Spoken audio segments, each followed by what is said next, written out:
we always assume the fact you're visual, that is what just a trigger. But one thing I noticed, you notice people who have shared interests, who can discuss things on subjects for long. You kind of get close. There is that emotional intimacy that develops. And sadly, that's how office relationships work. The ones I've seen. It's not as physical, but you can't spend so much time together in the same space, same interest. And something we assume that simply because I'm not physically attracted to this person, nothing can grow. You're right, actually. Because I mean, visual, whatever you see, it's you would determine what to do with the image. You see someone and either you compliment or not, or move on. Or you're like, hey. But then people ignore the fact that just shared interest and the time you spend together. That's true. Can actually lead you down that road, of unfaithfulness and stuff like that. So you assume just because someone is not physically attractive, I'm safe. Never. I mean, you guys were all there. I was in that situation. In campus, I lived with a lady in the same. Even today, that's still, I think, eighth wonder of the world. And see, the thing is, were you a man then? we all know that this chick was our boy. And I'd never seen her as anything else other than a boy. Okay, not a boy, as in boys. But then, like you're saying, shared interest. She had her own room and had mine.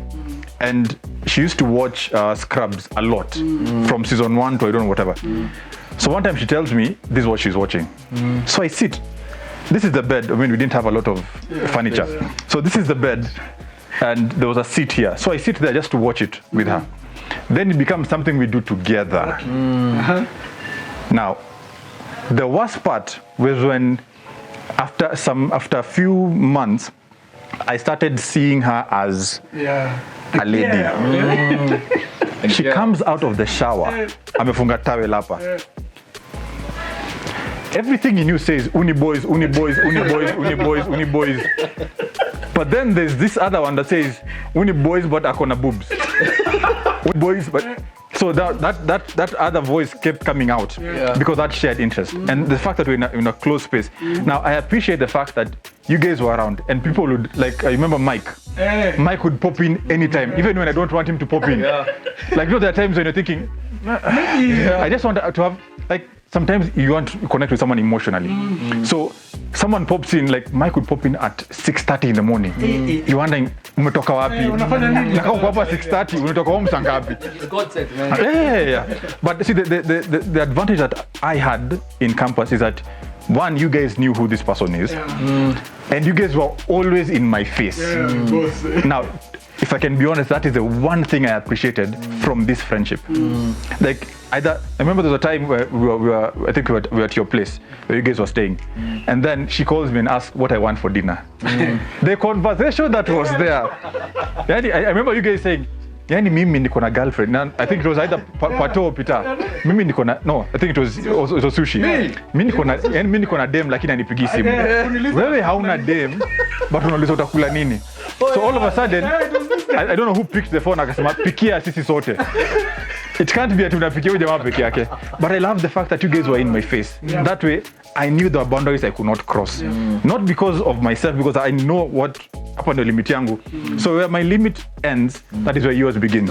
Now you guys come in at that point and you extend the grace there. And I was able to stay sane. Because to be honest, towards the end, I was not as strong. Like nitaangalia dem niseme, "Okay, ametoka shower." Alafu you pia time sikuwa na hii. So pia ukitoka shower unasema, "Wacha leo nione." Ukishafungua mlango hivi unasikia, nimeenda, bye." Nikimaze leo ndio ile siku angeona. I think then the fact that it's Peter saying that you assume you're invisible and you can't fall. I mean, some sort it's a bad assumption. You read the Bible. I mean, what do men who used to talk with God one-on-one? And I agree with that fact that we were roommates with Pato, and being roommates, it was quite interesting and I think it was, for me, it was a boundary because again, I was like, siwezi kuja tu na dem. Hapa na Pato yuko.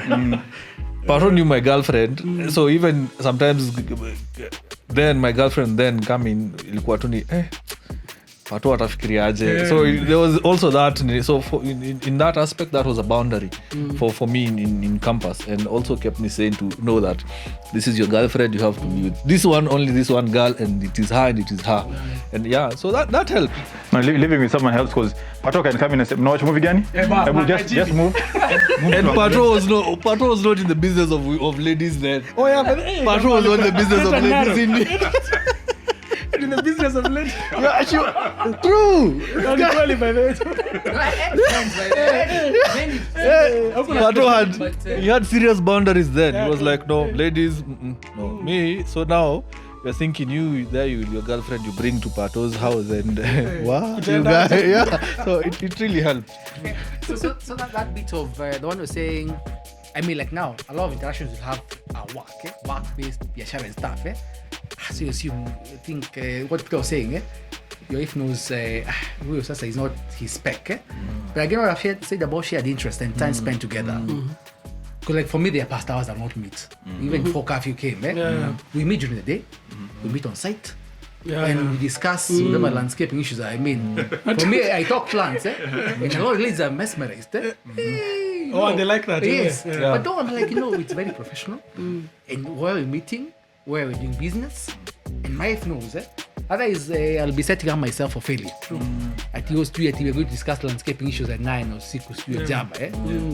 Kuna jam, we can turn in here. I mean, by the way, I was saying, those boundaries, if you don't draw them, your wife cannot police you enough. Even us as your boys, we can't police you.